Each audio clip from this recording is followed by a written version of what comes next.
Hello everyone, ভিডঙ্ক.com ওয়েবসাইটে তোমাদের সবাইকে স্বাগত জানাই। আমি সৌরভ দে, তোমাদের ম্যাথ টিউটর। এখানে দেখো কি বলা হচ্ছে না, গাণিতিক আরোহ নীতির সাহায্যে আমাদেরকে প্রমাণ করতে হবে যদি স্মল এন কোনো একটি স্বাভাবিক সংখ্যা হয়, তাহলে 2^3n-1 এটা সর্বদাই 7 দ্বারা বিভাজ্য হবে।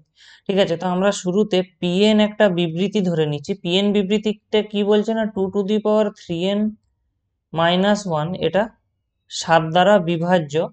ঠিক আছে, এটা হলো আমাদের পিএন বিবৃতি, যেখানে অবশ্যই এন একটি স্বাভাবিক সংখ্যা। তো আমরা যদি এন এর মান 1 বসাই, ঠিক আছে, এটা আমরা স্টেপ 1-এ করছি। এন এর মান আমরা 1 বসাচ্ছি, তাহলে আমাদের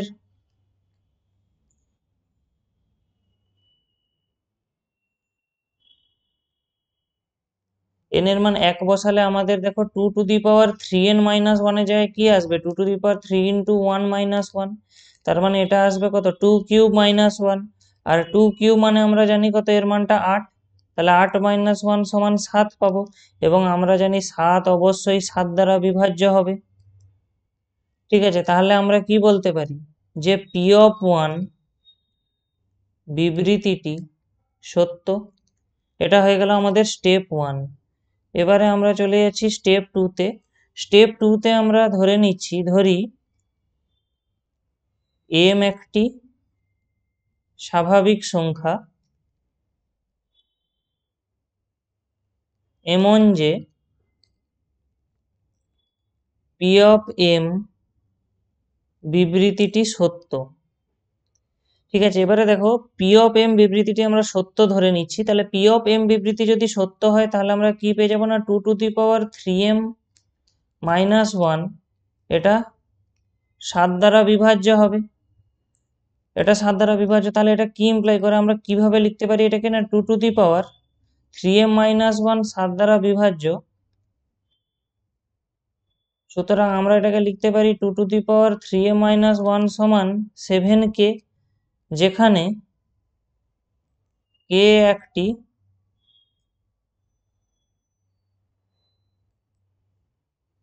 স্বাভাবিক সংখ্যা। আসলে আমরা যে কোনো যখন, যেমন 7 দ্বারা বিভাজ্য যে কোনো সংখ্যা, ধরো 7 দ্বারা বিভাজ্য একটা সংখ্যা ধরো 28, তাহলে 28কে আমরা কি লিখতে পারি, 4 × 7।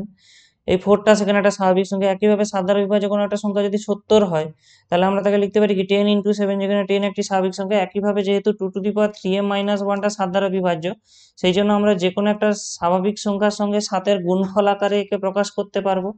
এবারে আমাদের স্টেপ 3 বা শেষ কাজ সেটা হলো, দেখো আমরা যখন বলছি যে m স্বাভাবিক সংখ্যার জন্য বিবৃতিটি সত্য, আমাদেরকে প্রমাণ করতে হবে যে m+1 কোন মানে যে কোনো m যদি একটা স্বাভাবিক সংখ্যা হয়, তার পরের স্বাভাবিক সংখ্যা হবে m+1। তাহলে m+1 এর জন্য যে বিবৃতিটি সত্য, এটাই আমাদেরকে প্রমাণ করতে হবে।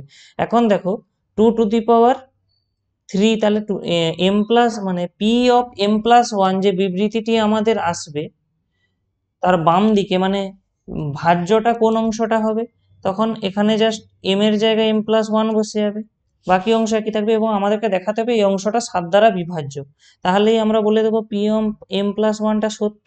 তাহলে এটাকে আমরা ভেঙে নিই, যদি 2^3m+3 - 1 আসবে। আবার একে আমরা সূচকের ধর্ম অনুযায়ী ভাঙতে পারি, 2^3m × 2³ - 1, অর্থাৎ 2^3m × 8 - 1। জাস্ট আমরা মানে 2³ মানে 8 জানি। এরপরে আমাদের কাজ হবে, এখানে এই 8কে আমরা ভেঙে নেব 7+1 আকারে। ঠিক আছে, এবারে 2^3m দিয়ে একবার 7কে গুণ হবে, একবার 2^3m দিয়ে 1কে গুণ হবে। তাহলে কি পাবো আমরা এখানে, 7 × 2^3m প্লাস 2^3m-1। এবারে দেখো এই অংশটার ভ্যালু আমরা অলরেডি নির্ণয় করে রেখেছিলাম 7k। তাহলে আমরা এখানে কি বসাচ্ছি না, 7 × 2^3m প্লাস 7k বসিয়ে দিই, যেখানে k অবশ্যই একটি স্বাভাবিক সংখ্যা। তাহলে আমরা এখান থেকে দেখো 7 অংশটা আমরা যদি কমন নিয়ে নিই, কি পেয়ে যাব, সরি এটা 3m ছিল, 2^3m। তাহলে আমরা এখান থেকে কি পেয়ে যাচ্ছি না, 2^3m প্লাস k। দেখো 2^3m তো নিঃসন্দেহে একটি স্বাভাবিক সংখ্যা হবে, আবার এখান থেকে আমরা কেও একটি স্বাভাবিক সংখ্যা হবে জানি। তো আলটিমেটলি দুটি স্বাভাবিক সংখ্যার যোগফল আমরা জানি একটা স্বাভাবিক সংখ্যা হয়। তাহলে আমরা এটাকে লিখতে পারি 7k1, যেখানে k1টা কি না 2^3m প্লাস k, এবং k1 একটি স্বাভাবিক সংখ্যা।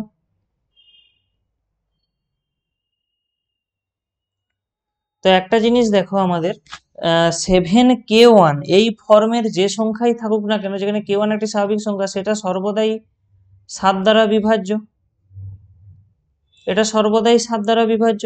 তাহলে আমরা কি বলতে পারি এখানে কনক্লুশন, যে অতএব P of M plus one বিবৃতিটি সত্য যখন পি অফ এম বিবৃতিটি সত্য। এবারে দেখো, আমরা ওয়ানের জন্য অলরেডি বিবৃতিটি যে সত্য হবে স্টেপ ওয়ানে প্রমাণ করেছি। তাহলে দেখো, এখানে এম এর মান যদি কখনো আমরা 1 ধরি, তাহলে আমরা কি বলতে পারবো, পি অফ টু ও সত্য হবে, কারণ এখানে এম এর মান 1 বসে যাবে। দেখো, আবার দেখো, তখন আমরা এম এর মান যেহেতু পি অফ টু সত্য, তাহলে এখানে পি অফ টু হলে এখানে আমরা কি বলতে পারবো, পি অফ থ্রি সত্য। এভাবে আমরা যতই স্বাভাবিক সংখ্যা নেই না কেন, সবের ক্ষেত্রে এই বিবৃতিটি সত্য হবে। অর্থাৎ আমরা বলতে পারি যে পি অফ এন বিবৃতিটি সকল এন বিলংস টু এন এর জন্য সত্য। তাহলে আমরা এখানে যেটা আমরা বিবৃতিটি কি ধরেছিলাম, আমাদের প্রশ্নে যেটা প্রমাণ করতে দেওয়া ছিল, তাহলে গাণিতিক আরোহ বা ম্যাথমেটিক্যাল ইন্ডাকশনের মাধ্যমে এটা আমরা প্রমাণ করলাম। vidongo.com ওয়েবসাইটে ম্যাথটি দেখার জন্য অসংখ্য ধন্যবাদ। এরকমই নানা প্রশ্ন তাদের সমাধানের জন্য আমাদের ওয়েবসাইটটি ভিজিট করো।